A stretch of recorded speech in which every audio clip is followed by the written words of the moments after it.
Hi there, and welcome to this module on negotiating your best offer so you can get the salary you deserve. I'm going to show you an 8-step process for negotiation. But first, there's been a lot of books written by people who call themselves experts in negotiation, but they emphasize situations where you negotiate with someone you will never deal with again. However, in a job search situation, the use of attack strategies and intimidation have no value. Instead, here you are setting the tone for a long-term relationship. Best negotiators are low-key, and they avoid anything that may cause irritation. So remember, never present an image of being argumentative or emotional. Make sure you appear sincere and reasonable, never cold or calculating. So here are 8 common principles on negotiating. Rule number 1, you only start negotiating only after the employer is sold on you. Many people misunderstand and think of negotiation as selling. In truth, you cannot negotiate unless there is some hope that you can get the employer to offer new terms, and there's almost no chance that they would offer new terms unless they were sold on you. When you are ready to negotiate, you'll find it helpful to have clear ideas about what you want, realizing that you will not achieve everything. Keep your main objective in mind and do not risk an entire negotiation by coming on too strong on the less important points. Support what you want with only 1 or 2 strong reasons, rather than many, which may be strong or weak. The moment you give a weak reason, the employer can use that as an excuse for not grabbing the item in question. Rule number 2, never be afraid to ask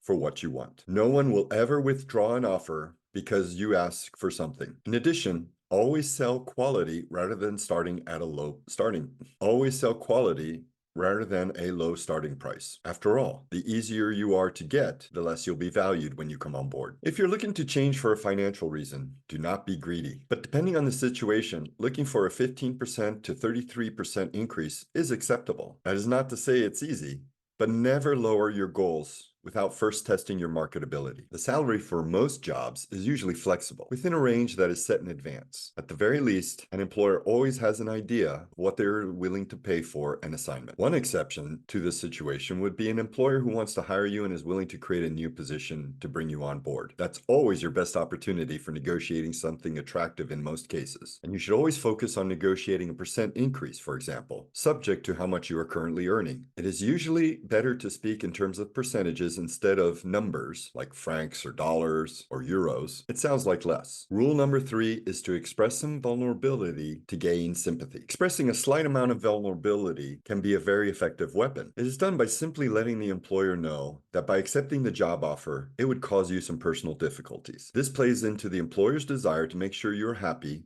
so that you can devote your energies to the job. You can be flattered by the offer, but say that you may have to sacrifice your current lifestyle in order to afford to take the job, and of course, that would disappoint your family. Rule number 4 is question rather than demand. The best negotiators persuade others through questions. This gives them the information they need to put themselves in control of the situation. It also gives them time to think and never has them put all of their cards on the table. For instance, a good negotiator will not say, "I do not agree with you because." Rather, they will say, "Right, you do make a good point, but I wonder if there's room for another point of view." Or, "I accept that point of view, but that raises a question about." They would never say, "That would not be any good for me." Instead, they may say, "Bill, could you tell me how you think this would work for me?" Then they follow up with questions so the employer can discover for themselves that the proposal is not quite good enough. And that is your goal. Let the company discover for themselves the validity of your request. They might never be persuaded if you tell them that their point of view is wrong. But if your questions lead them to discover it, then they will be much more disposed to changing the terms. So remember, question, do not demand. Rule number 5 is to negotiate the nature of the job and the responsibilities. This is the most important factor you need to negotiate. The reason to do this is because the range in which you negotiate your compensation will be determined by the responsibilities that go with the job. If you can reshape the job into a larger one, the salary range will be higher. To get started, begin with a positive comment about the job and the organization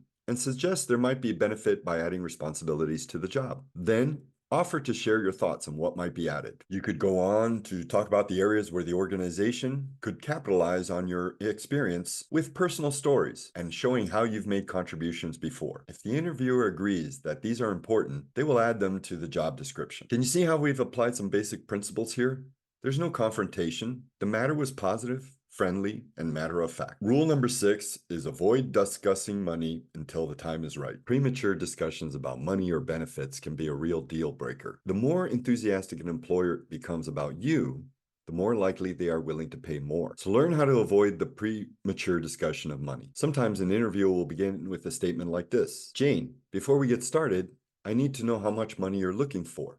I don't want to waste our time if it's totally out of the ballpark. The principle to keep in mind here is that you do not have to answer the question. For example, Bill, frankly, I could talk more intelligently about my circumstances after I know a bit more about the job responsibilities and the growth that's possible. Or, Bill, I appreciate your being direct. I would not take your time if I did not have a fully good idea of the range you'd be willing to pay. If we can agree that my experience fits your needs, I doubt we'll have a problem on compensation. It is important that you have your thoughts ready and use words you feel comfortable with. Before the interview, figure out how you would handle the situation in your own words. That way, your response will come more naturally. The method of U-turn can help you here. It is a way to pleasantly avoid being the first to mention a figure. Here's an example of how it could work. Here's what you could say. For my part, I'm more interested in finding a good position that will challenge me, give me growth possibilities, and I like the people I'm working with. So far, this position seems it has it all. Company's commitment, the people in my role, and the overall effort